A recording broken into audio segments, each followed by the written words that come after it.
أشرقت نفسي بنور من فؤادي حينما رددت يا رب العباد وانتشت. آج لوگ کہتے ہیں جی اسرائیل کو تسلیم کر لے جائے، کیا حرج ہے؟ میرے عزیز بھائیوں، میں آخری بات کر کے عرض ختم کرتا ہوں بات کہ دیکھیے، اسرائیل کا مسئلہ صرف یہود و نصارہ سے دوستی کا مسئلہ نہیں ہے.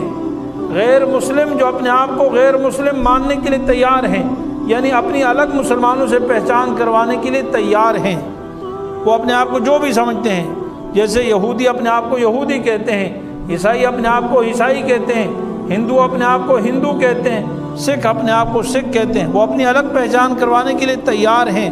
مسلمان ان کے ساتھ اچھا رویہ اختیار کرتا ہے، ظاہری طور پر رواداری کرتا ہے، ان کے ساتھ اچھے سلوک سے پیش آتا ہے. وہ اگر ہمارے پڑوسی ہوں تو وہ ہمارے ساتھ جس طریقے سے پیش آئیں گے، ہم ان سے زیادہ ان کے ساتھ اچھائی کریں گے، ان کی مدد کریں گے، ان کا تعاون کریں گے، ان کی مہمان نوازی کریں گے، ان کی تیمارداری کریں گے، ان کی غمی اور خوشی میں شریک ہوں گے. مسلمان اسلام ہمیں اچھے اعلیٰ اخلاق کی تعلیم دیتا ہے. نبی کریم صلی اللہ علیہ وسلم سب سے بڑے اعلیٰ اخلاق کے مالک تھے. لیکن اسرائیل کا معاملہ یہ نہیں ہے. اسرائیل کو تسلیم کرنے کا مفہوم یہ ہے کہ فلسطینیوں کو ان کا گلا دبا کر، فلسطینیوں کو ان پر ظلم کر کے، فلسطینیوں کو ذبح کر کے، ان کی عزتوں کو لوٹ کر، ان کی زمین کو غصب کر کے، مسلمانوں پر مظالم ڈھا کر اسرائیل کو تسلیم کرنا، یہ کوئی دنیا کا کوئی مذہب اس کی اجازت نہیں دے سکتا. ہمیں اگر ایک یہودی کی بات ہے جو امریکہ میں رہتا ہے، ایک یہودی جو پاکستان میں رہتا ہے، ایک یہودی جو سعودیہ میں کسی ملک میں کسی جگہ رہتا ہے، کسی اور ملک میں رہتا ہے، ہم ان سے ہر قسم کی تعلق رکھنے کے لیے تیار ہیں. ہمارا ان سے کوئی لڑائی نہیں. کوئی بھی ظاہری طور پر ہمارے ساتھ وہ رواداری رکھیں گے، ہم ان کے ساتھ رواداری رکھیں گے.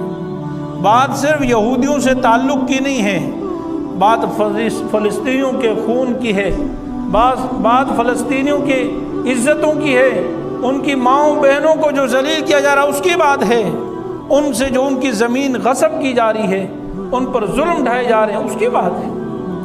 کیا اس طرح کوئی برداشت کر سکتا ہے کہ آپ اپنی مسلمانوں کی عزتیں لٹوا دی جائیں، مسلمانوں کے خونوں کو بہا دیا جائے، ان کی گھروں کو غصب کر لیا جائے اور ان کو گھر سے بے گھر کر لیا جائے اور کہا جائے کہ یہودیوں سے دوستی کرنے میں کیا حرج ہے؟ ہرگز ہمارا ایمان اس کی اجازت نہیں دیتا، اسلام اس کی اجازت نہیں دیتا. Thanks for watching. Don't forget to like, comment, share and subscribe to Mufti Noor Muhammad, famous scholar.